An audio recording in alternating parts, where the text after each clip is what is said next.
Kenapa bisa sesuatu terjadi? Kenapa makhluk hidup berperilaku seperti itu? Setiap pertanyaan punya jawabannya sendiri. Dari hal kecil hingga yang besar, selalu ada alasan di baliknya. Kenapa bisa terjadi? Bagaimana cara hidup terbentuk? Dan apa maknanya bagi kita? Semua akan kita jelajahi bersama. Coba bayangkan kamu sedang duduk di halaman rumah pada malam yang cerah. Langit tampak gelap, penuh bintang berkelip, dan tepat di sana ada bulan yang bercahaya terang. Kadang bentuknya bulat penuh, kadang setengah, kadang hanya sabit tipis. Tapi yang pasti, bulan selalu ada di atas sana, seolah-olah menggantung tenang di langit malam. Nah, pernahkah kamu bertanya-tanya, kenapa bulan bisa tetap berada di sana? Kenapa bulan tidak jatuh ke bumi? Padahal kita tahu bahwa segala sesuatu yang ada di bumi pasti akan jatuh ke bawah. Misalnya apel yang jatuh dari pohon, batu yang terlepas dari tangan, bahkan kita sendiri pun selalu menempel di tanah karena ditarik oleh gravitasi bumi. Kalau begitu, bukankah seharusnya bulan juga ikut jatuh ke arah bumi? Pertanyaan ini terdengar sederhana, tapi ternyata jawabannya membuka rahasia besar tentang cara kerja alam semesta. Banyak orang sejak zaman dulu penasaran dengan hal yang sama. Bahkan ilmuwan terkenal seperti Isaac Newton juga memikirkan hal ini ratusan tahun lalu. Kalau apel bisa jatuh ke tanah karena gravitasi, berarti bulan juga pasti ditarik oleh gravitasi bumi. Tapi kenapa bulan tidak jatuh? Apa yang membuatnya tetap melayang di angkasa? Disinilah cerita menarik tentang bulan dimulai. Bulan memang terlihat seperti diam di langit, padahal sebenarnya ia sedang bergerak cepat sekali, mengitari bumi tanpa henti. Kita akan memahami bahwa bulan bukan hanya sekadar hiasan malam, tapi bagian penting dari sebuah tarian kosmik yang luar biasa. Jadi, mari kita ikuti perjalanan ini dari awal. Mengapa bulan tidak jatuh ke bumi, dan bagaimana ia bisa terus melayang indah, menemani malam kita dari zaman nenek moyang hingga hari ini. Kalau kita ingin tahu kenapa bulan tidak jatuh ke bumi, kita harus kenalan dulu dengan satu kekuatan ajaib di alam semesta. Namanya gravitasi. Gravitasi itu seperti tangan tak terlihat, yang selalu menarik semua benda agar saling mendekat.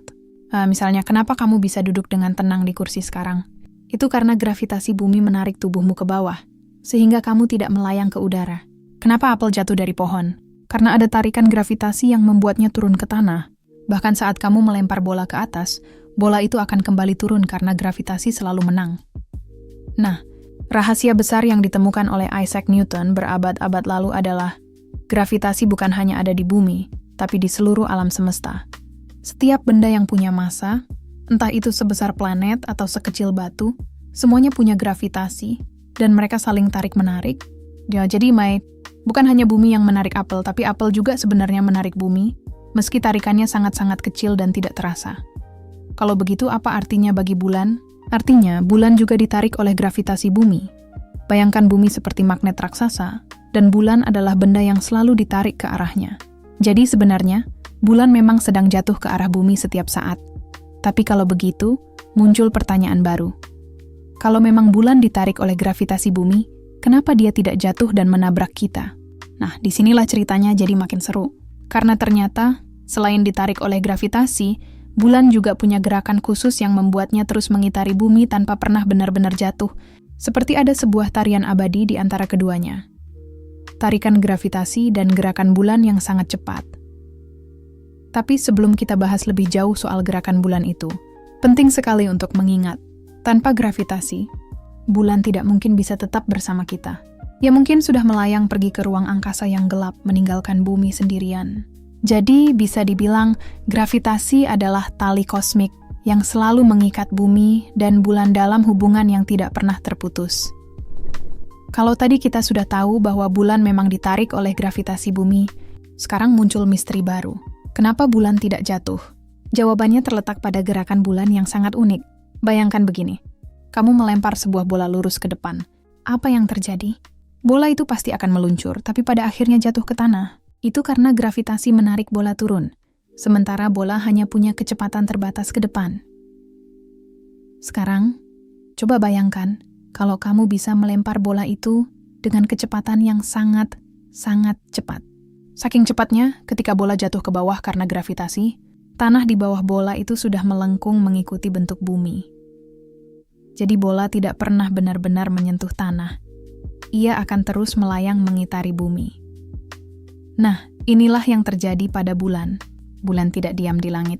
Ia sebenarnya sedang bergerak dengan kecepatan luar biasa, sekitar 3.700 km per jam saat mengelilingi bumi. Jadi bulan itu seperti bola super cepat yang selalu jatuh, tapi jatuhnya tidak pernah sampai ke bumi karena jalurnya terus melengkung mengikuti bentuk bumi. Fenomena ini dikenal dengan istilah orbit. Orbit adalah jalur yang ditempuh benda ketika bergerak mengitari benda lain karena ada tarik-menarik gravitasi. Jadi bulan bisa dibilang terjebak di orbit bumi. Tidak bisa jatuh, tapi juga tidak bisa kabur. Coba bayangkan kamu memegang batu yang diikat dengan tali. Lalu kamu ayunkan batu itu memutar. Batu itu sebenarnya ingin terlepas lurus ke depan, tapi tali yang kamu pegang menariknya ke arahmu. Hasilnya, batu terus berputar mengelilingimu. Nah, bumi berperan sebagai tali gravitasi, sementara bulan adalah batu yang berputar. Kalau bulan tidak punya kecepatan tinggi itu, dia pasti sudah jatuh menabrak bumi sejak dulu. Tapi kalau kecepatannya terlalu besar, bulan justru bisa lepas dari ikatan gravitasi dan melayang jauh keluar angkasa. Untungnya, kecepatan bulan pas sekali, sehingga ia bisa terus mengorbit bumi selama miliaran tahun. Jadi, ketika kamu melihat bulan indah di langit malam, ingatlah bahwa sebenarnya ia sedang melakukan perjalanan cepat, mengitari bumi. Kita hanya tidak merasakannya, karena pergerakan itu sangat stabil dan terjadi di ruang angkasa yang luas. Bulan, seperti penari kosmik yang menari tanpa henti, menjaga jarak yang pas, bergerak dengan ritme yang sempurna, sehingga kita bisa terus menikmatinya malam demi malam. Sekarang mari kita masuk ke salah satu konsep paling menarik. Bulan sebenarnya memang jatuh ke arah bumi, tapi ia tidak pernah sampai. Kedengarannya aneh ya. Bagaimana mungkin sesuatu bisa jatuh terus-menerus tanpa pernah benar-benar menyentuh tanah? Nah, inilah yang disebut oleh para ilmuwan sebagai jatuh abadi. Bayangkan lagi, bola yang tadi kita lempar dengan sangat kencang. Bola itu terus jatuh ke bawah karena gravitasi. Tapi karena bumi bulat, tanahnya selalu melengkung menjauh. Jadi setiap kali bola akan jatuh, permukaan bumi sudah lebih dulu menghilang di bawahnya. Alhasil, bola itu tidak pernah benar-benar menabrak bumi. Ia hanya terus jatuh, dan jatuh, sambil meleset mengikuti lengkung bumi. Nah, hal yang sama juga terjadi pada bulan. Bulan itu seolah sedang jatuh ke arah kita. Tapi pada saat yang sama ia bergerak begitu cepat ke samping. Karena bumi berbentuk bulat, bulan selalu melenceng dari permukaan. Jadi walaupun jatuh, ia jatuh dengan cara yang berbeda. Jatuh dalam lingkaran, bukan lurus ke tanah. Kalau kamu bisa melihat dari luar angkasa, gerakan bulan itu seperti sedang meluncur di lintasan melingkar, terus-menerus jatuh, tapi tidak pernah mendekat. Dan inilah rahasia kenapa bulan bisa tetap setia mengelilingi bumi selama miliaran tahun. Tanpa gravitasi, bulan pasti sudah kabur melayang jauh keluar angkasa. Tapi tanpa kecepatan samping yang dimilikinya, bulan pasti sudah jatuh menabrak bumi. Jadi bisa dibilang bulan hidup dalam sebuah keseimbangan unik, selalu jatuh, tapi tidak pernah sampai. Kalau kita pikir-pikir, ini seperti kisah cinta yang tidak pernah berakhir antara bumi dan bulan. Bumi menarik bulan agar mendekat, bulan mencoba kabur dengan kecepatan sampingnya, dan hasilnya mereka berdua menari bersama di jalur orbit yang indah. Konsep ini bukan hanya berlaku pada bulan loh.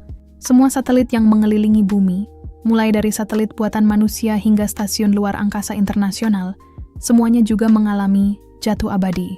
Mereka terus ditarik oleh gravitasi bumi, tapi karena punya kecepatan ke samping yang pas, mereka tetap melayang di orbit tanpa jatuh ke tanah. Jadi, setiap kali kamu menatap bulan di langit malam, bayangkan bahwa ia sedang melakukan perjalanan jatuh abadi. Ia terus jatuh, tapi jatuhnya begitu sempurna, sehingga menghasilkan tarian angkasa yang membuat malam kita indah dan penuh cahaya. Setelah kita tahu bahwa bulan sebenarnya sedang jatuh abadi, sekarang mari kita bahas jalur istimewa yang ia tempuh. Jalur itu disebut orbit. Orbit bisa kamu bayangkan sebagai jalan khusus di langit. Bulan selalu berjalan di jalan itu, mengelilingi bumi tanpa pernah keluar jalur. Jalurnya berbentuk lingkaran, meski sebenarnya agak oval, dan bulan menempuh perjalanan itu tanpa henti, malam demi malam, tahun demi tahun. Nah, bagaimana orbit ini bisa terbentuk? Ingat dua hal utama yang tadi kita bahas. Gravitasi bumi yang menarik bulan agar mendekat. Kecepatan bulan yang membuatnya melesat ke samping. Kalau dua gaya ini bertemu, hasilnya bukan bulan jatuh, bukan juga bulan kabur. Hasilnya adalah lintasan melingkar, orbit. Bayangkan kamu sedang memutar batu kecil yang diikat dengan tali. Saat kamu memutarnya, batu itu sebenarnya ingin terlempar lurus keluar, tapi tali yang kamu pegang menahannya, menariknya ke arahmu. Akhirnya, batu itu terus berputar mengelilingimu. Begitulah cara orbit bekerja. Tali itu ibarat gravitasi bumi, dan batu itu ibarat bulan. Tanpa orbit, bulan tidak akan pernah berada di tempatnya sekarang.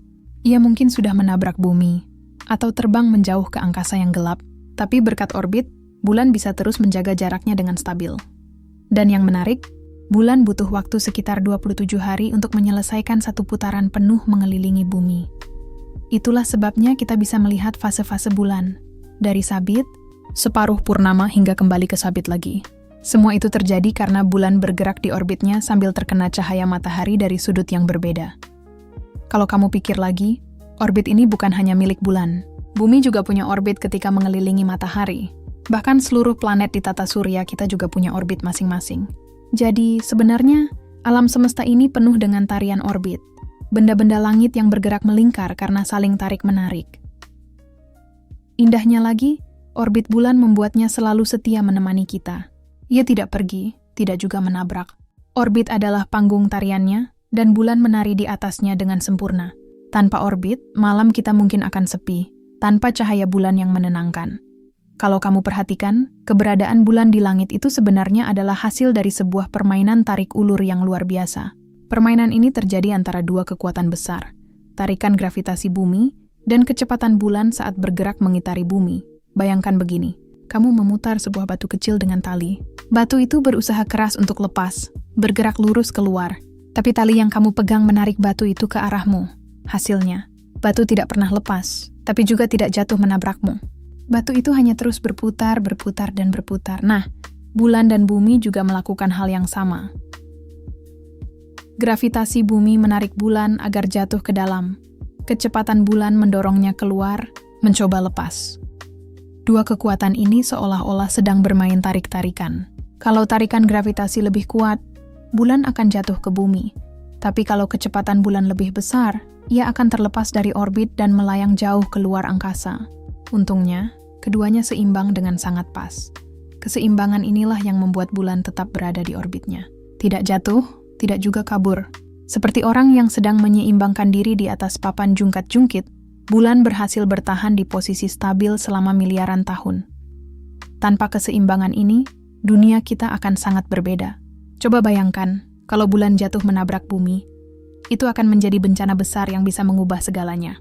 Atau bayangkan kalau bulan lepas dan pergi menjauh, malam kita akan terasa sepi tanpa cahaya lembutnya, dan bahkan kehidupan di bumi pun bisa terganggu, karena tidak ada lagi bulan yang membantu mengatur pasang surut air laut. Jadi, bulan yang setiap malam kita lihat itu sebenarnya sedang menari di antara dua gaya, satu menarik ke dalam, satu mendorong keluar. Dan selama tarian kosmik ini tetap seimbang, bulan akan terus setia berada di langit malam kita. Menarik sekali, bukan? Bahwa sesuatu yang terlihat sederhana, bulan yang menggantung di langit, sebenarnya adalah hasil kerja sama yang rumit antara gravitasi dan gerakan yang terus berlangsung tanpa pernah berhenti. Bayangkan kamu sedang bermain jungkat-jungkit di taman. Kalau dudukmu terlalu dekat ke tengah, jungkat-jungkit tidak akan seimbang.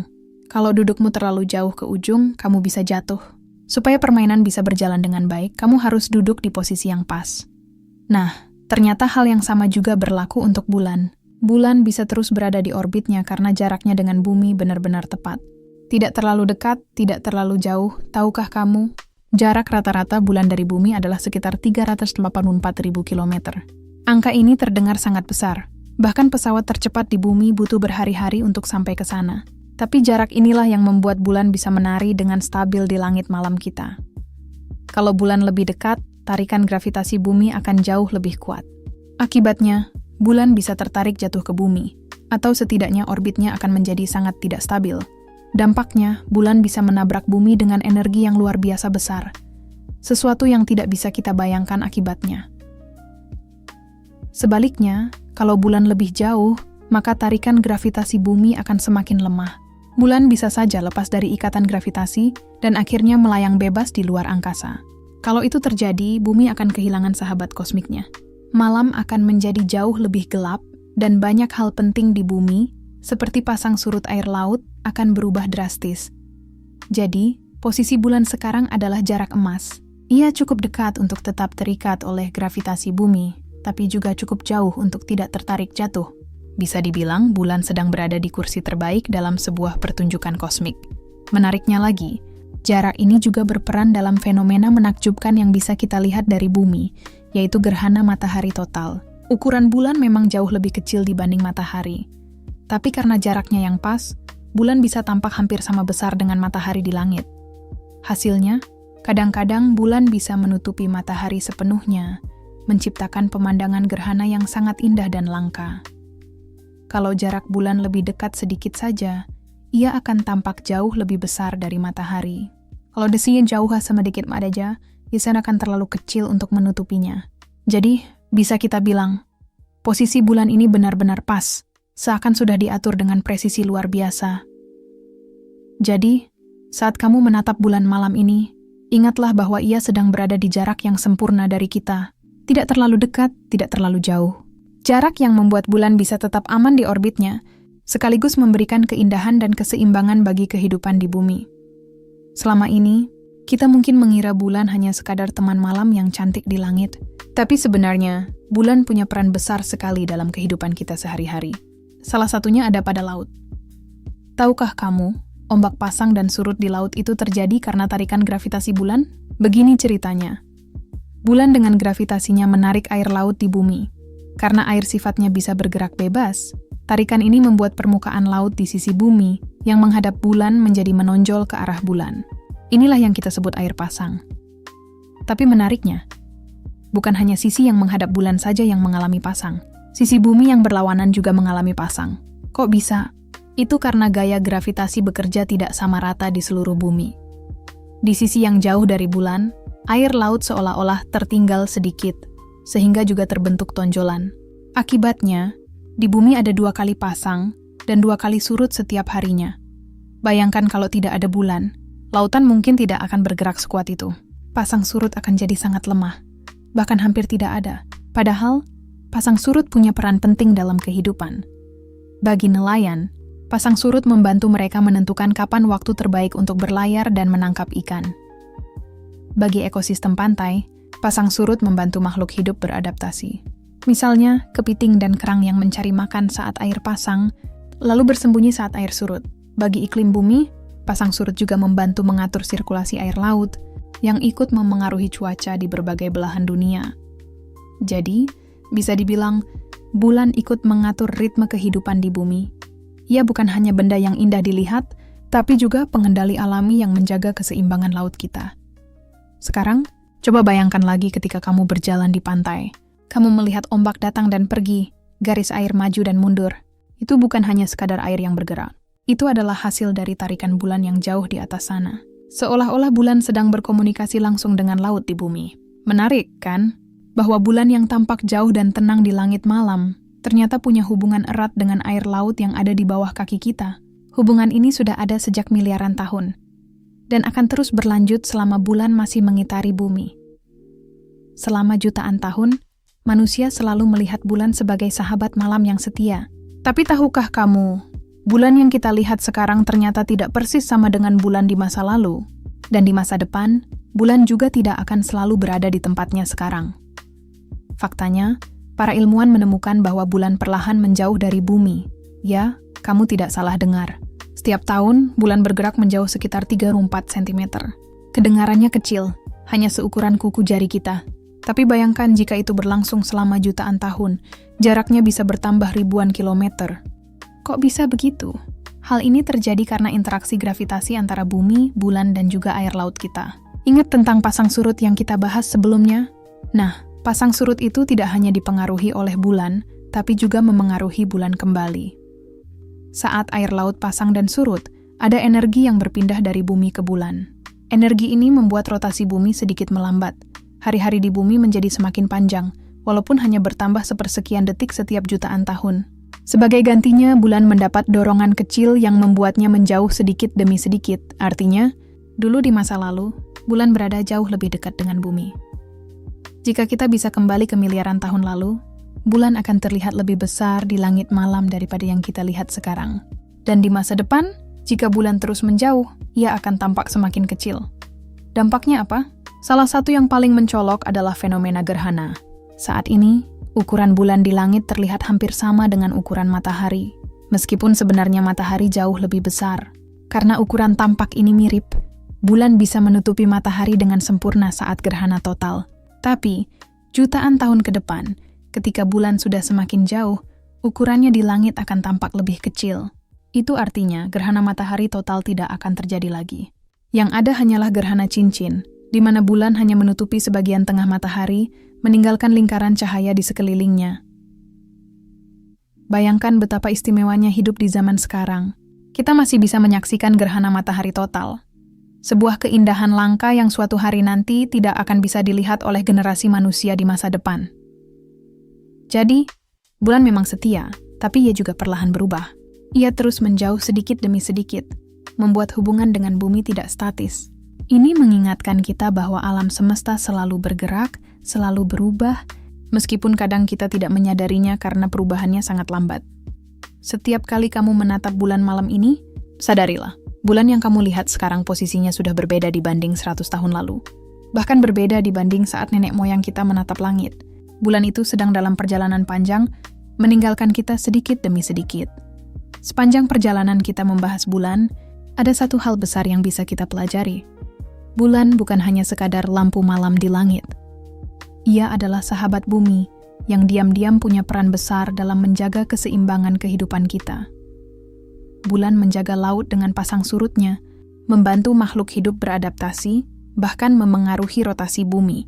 Tanpa bulan, mungkin malam kita terlalu gelap, mungkin lautan kita terlalu kacau, dan mungkin kehidupan di bumi tidak akan sama seperti sekarang. Tapi yang lebih menakjubkan adalah cara bulan membuat kita sadar bahwa alam semesta selalu berubah. Bayangkan, setiap detik bulan perlahan menjauh dari bumi. Perubahannya kecil sekali, bahkan kita tidak bisa merasakannya. Tapi perubahan kecil itu, jika berlangsung jutaan tahun, bisa membuat sesuatu yang sangat besar terjadi. Seperti hilangnya gerhana total di masa depan. Ini mengajarkan kita sebuah pelajaran berharga. Perubahan besar dalam hidup sering dimulai dari langkah-langkah kecil. Sama seperti bulan yang menjauh hanya beberapa sentimeter per tahun, tapi dampaknya luar biasa untuk masa depan. Dan ada satu hal lagi yang tak kalah penting. Bulan juga selalu menjadi cermin bagi manusia. Ia membuat kita merenung, menulis puisi, bernyanyi, bahkan bermimpi. Dari zaman kuno hingga sekarang, manusia di seluruh dunia selalu memandang bulan dengan rasa kagum yang sama. Jadi, setiap kali kamu menatap bulan malam ini, ingatlah, kamu sedang melihat benda langit yang telah menemani manusia sejak ribuan tahun lalu, dan akan terus ada, meski perlahan berubah. Bulan adalah bukti nyata bahwa alam semesta penuh misteri, penuh keajaiban, dan penuh cerita yang menunggu untuk kita pahami. Dan mungkin, saat kamu menatap bulan, kamu akan bertanya dalam hati, kenapa ya? Bulan bisa begitu penting untuk hidup kita? Itulah indahnya belajar sains. Setiap pertanyaan membawa kita ke cerita baru, ke pengetahuan baru, dan tentu saja, ke rasa kagum yang semakin besar pada alam semesta ini.